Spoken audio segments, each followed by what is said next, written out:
Be اے ثالث ثانوی کے تمام طلباء و طالبات، ہم نے انشائیہ پہلا انشائیہ ہم نے ختم کر چکے ہیں جس کا نام تھا خوشامد، جو سر سید احمد خان نے تحریر کیا تھا۔ دیکھیے آج ہم اپنے نصاب میں جو موجود ہے دوسرا انشائیہ، اس کا نام ہے آگ۔ اس انشائیہ کو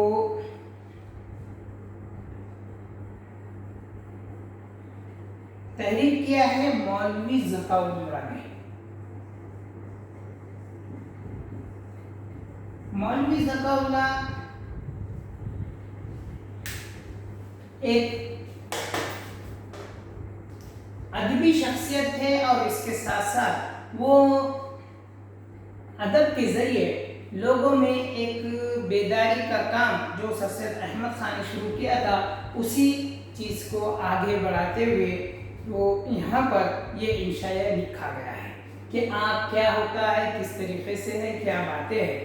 لیکن ہم نے پہلے ہی دیکھا ہے کہ انشائیے میں مصنف کیا کرتا ہے، کوئی بھی ایک چھوٹے سے چھوٹے عنوان کے ذریعے اپنے ذاتی تجربات کو اس میں بیان کرتا ہے اور اس کے ذریعے سے کوئی پیغام دینا چاہتا ہے۔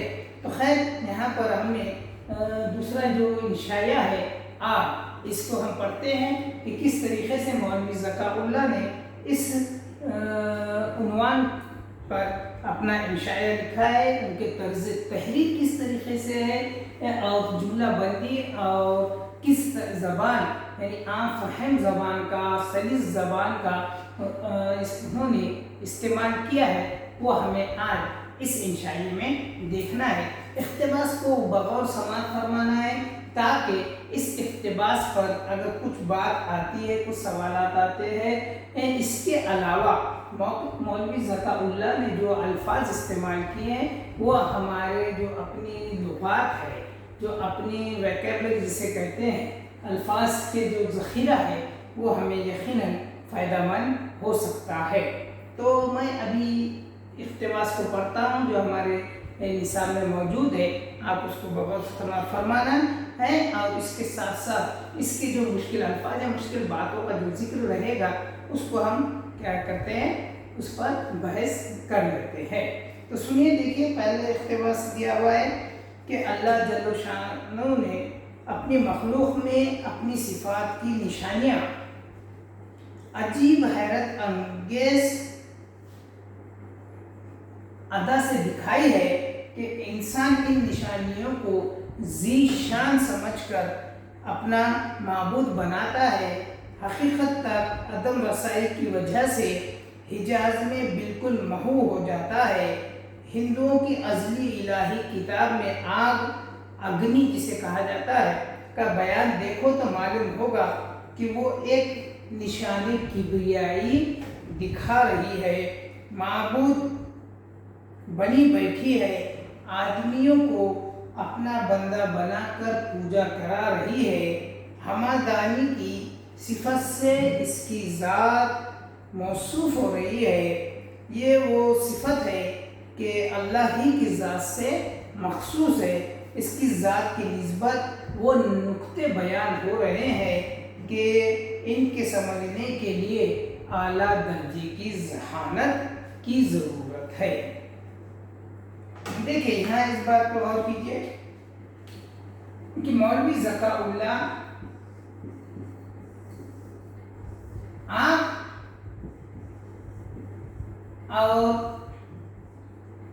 قدرت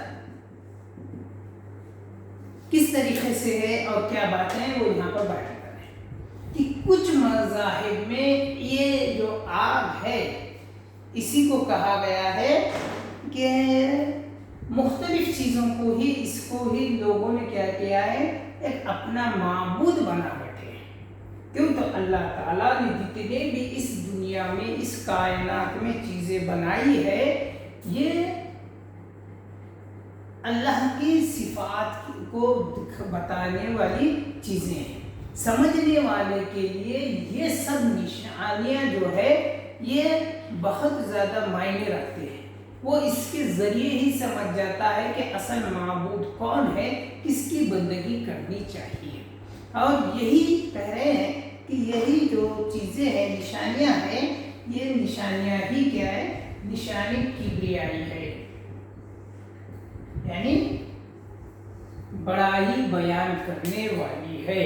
اس کے ذریعے سے ہی ہم سمجھ سکتے ہیں کہ ایک ایسے معبود ایک ایسا ہے جو دوسرا ایک انسان کوئی اس کو کر نہیں سکتا یا دوسری کوئی مخلوق اس چیز کو نہیں چلا سکتی. جیسا ہم دیکھتے ہیں کہ چاند ہو جائے, سورج ہو جائے, تارے ہو جائے اور مختلف پہاڑیں ہو جائے, یہ کوئی انسان یا کوئی ایک عام آدمی کوئی ایک عام ہستی اسے نہیں بنا سکتی یا نہیں چلا سکتی, لیکن یہ چیزیں چلتی ہیں وقت مقررہ سے چل رہی ہے. تو یہ کیا ہے یہ نشانی کبریائی ہے, یعنی اللہ تعالیٰ نے یہ چیزیں بنائی ہے جو کیا کرتی ہے اس کی معبود ہونے کی دلیل پیش کرتی ہے. تو یہی باتیں ہیں, لیکن کہہ رہے ہیں کہ کچھ لوگوں نے اس نشانی کبریائی کو یعنی اس عظیم نشانیوں کو ہی کیا کیا ہے اپنا معبود تسلیم کر لیے ہیں, اور یہ معبود تسلیم کر کے اصل معبود کو چھوڑ کر یہ جو نقلی ہے یا مصنوی ہے یا ثانوی جو اس طریقے کے بنے ہوئے ہیں معبود, ان کو ہی پرستش میں انسان اپنا وقت گوا رہا ہے. تو یہاں پر ہندوازم کے بارے میں کہہ رہے ہیں کہ ان کی جو اہم کتاب ہے الہی جو کتابیں لوگ مانتے ہیں اس میں کہا گیا ہے کہ یہ کیا کرتے ہیں اس کو آگ کو مراٹھی میں کیا کہتے ہیں اگنی, اس کو بہت مقدس مانتے ہیں اور اسی مقدس مانتے ہوئے ان کے ہر رسم و رواج میں اگنی کو ایک اہم درجہ حاصل ہے اور وہ اس کی ہی یعنی آگ کی ہی کیا کرتے ہیں پرستش کرتے ہیں. لیکن وہ کیا ہے دھوکے میں ہے. کیوں؟ تو اس کو سمجھنے کے لیے کہہ رہے ہیں مولوی ذکا اللہ کہ ایک اعلیٰ درجے کی ذہانت کی ضرورت ہے. یعنی کون سی ذہانت؟ جو اس بات کو سمجھ سکے کہ یہ کوئی معبود نہیں ہے بلکہ یہ تو معبود کے ذریعے پیدا کی گئی ایک نشان کبریائی ہے. یعنی اے لوگو تم ہماری ان نشانیوں کو دیکھو اور دیکھ کر حقیقی معبود کی بندگی کرو, یہ یہاں پر اس کا کہنا ہے. یہ مثل کے دوسرا اقتباس دیکھیے, یہ مثل کے آگ میں ہو یا مسلمان ہو ایسے محل پر بولی جاتی ہے جہاں پر طرح سے کام کرنے میں برائی ہے. آگ ہندوؤں کی معبود ہے, اگر اس میں متے تو ترک میں پڑے مسلمان ہو تو جہنم میں جائے, دونوں طرح سے ہی خرابی ہے. آگ ہندوؤں کی ایسی معبود ہے.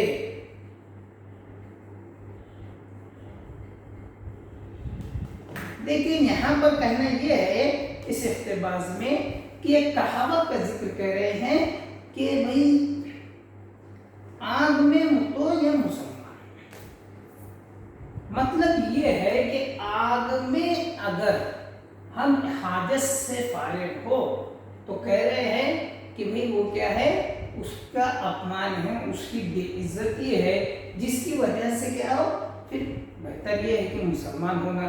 تو خیر یہاں پر یہ کہنا ہے کہ بھئی اس طریقے کے جو چیزیں ہیں یہ مسلمان ہونے کی نہیں بلکہ اس طریقے سے کیا ہے مسلمانوں کی بدنامی ہی ہے. زردشتیوں کی کتابوں میں آنکھ نور الہی کا ظہور دکھا رہی ہے, آدمیوں کے سر کے اپنے آگے سجدے میں جھکا رہی ہے, اپنی پرستش کے لیے آتش کودے بنوا رہی ہے. دیکھیں زردشت کسے کہتے ہیں؟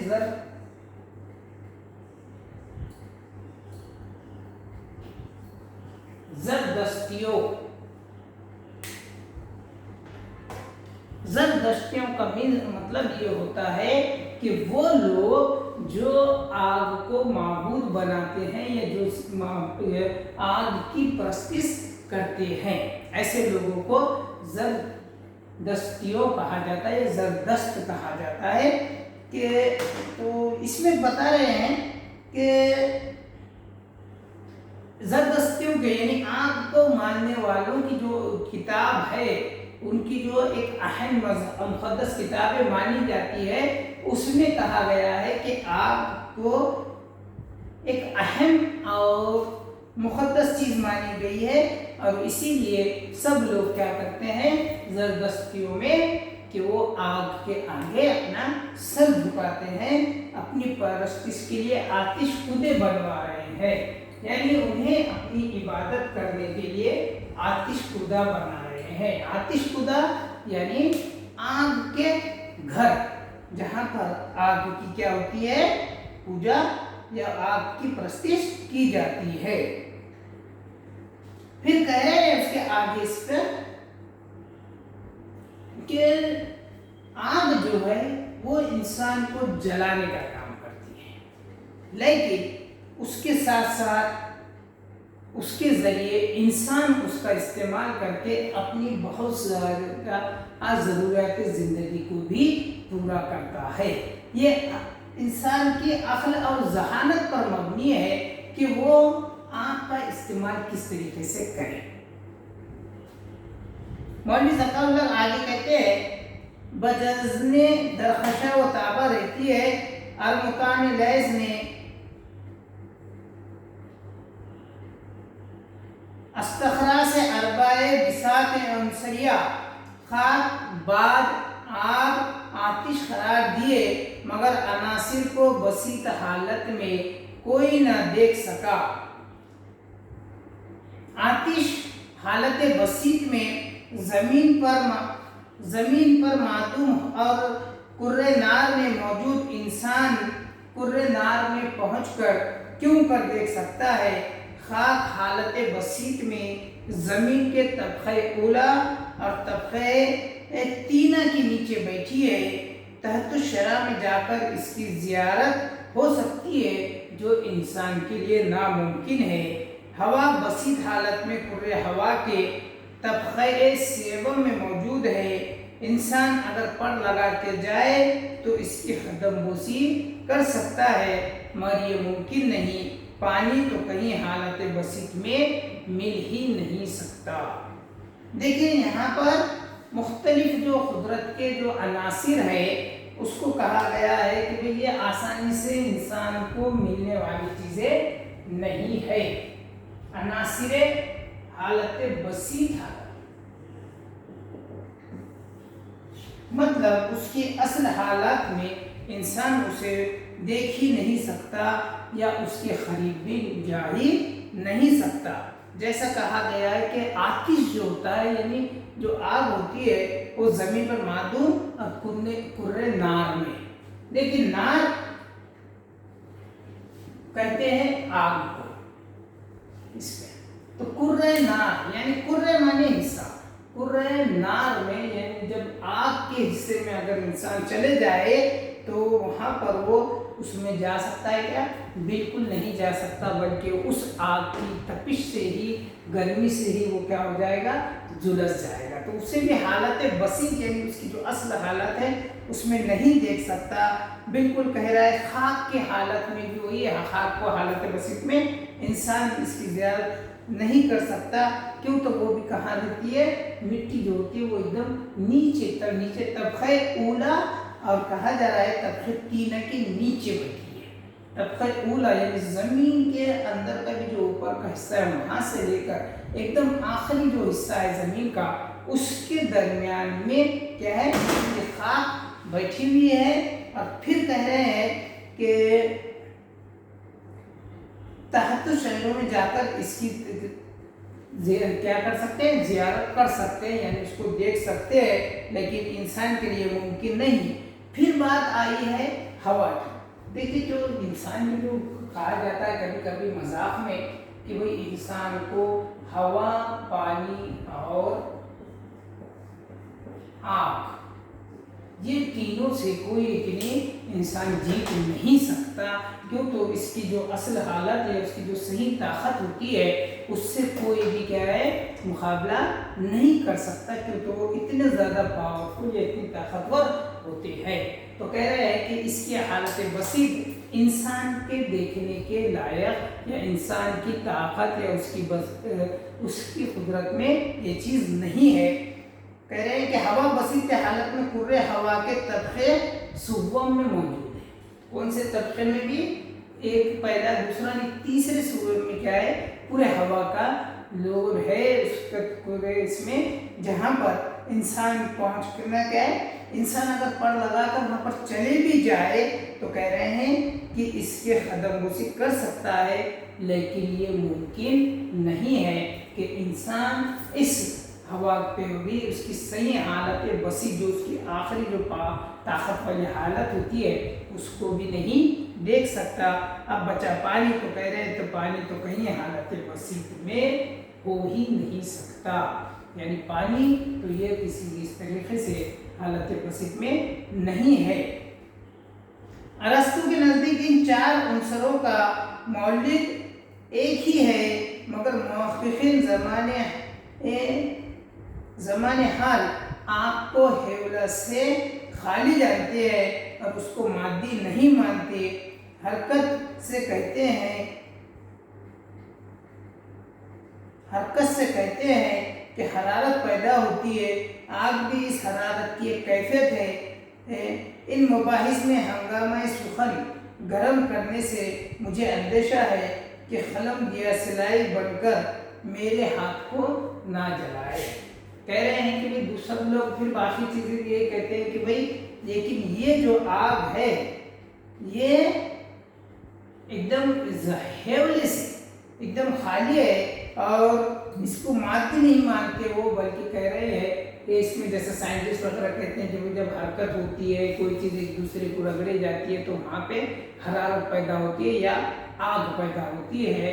लेकिन कह रहे हैं कि लोग ये मानने के लिए तैयार नहीं कि ये एक मादी है, बल्कि वो इस बात को मानने के तैयार है कि ये भी एक कैफियत है।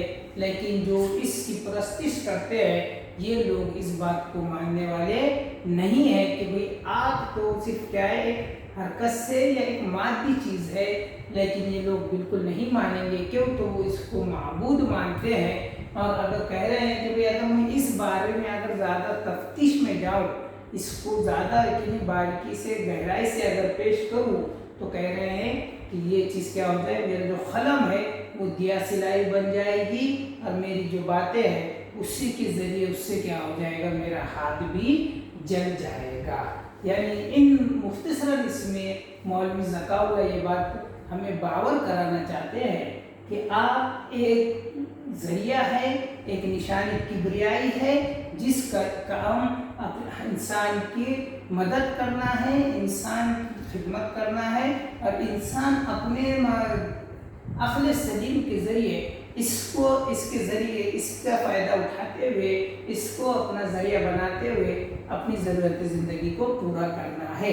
लेकिन कुछ लोगों ने इसको इन चीज़ों से बालातर करके इसको ही सामने, इससे ही गुलाम बनकर क्या कर रहे हैं, अपने असल माबूद को भूलकर इसकी ही बंदगी कर रहे हैं।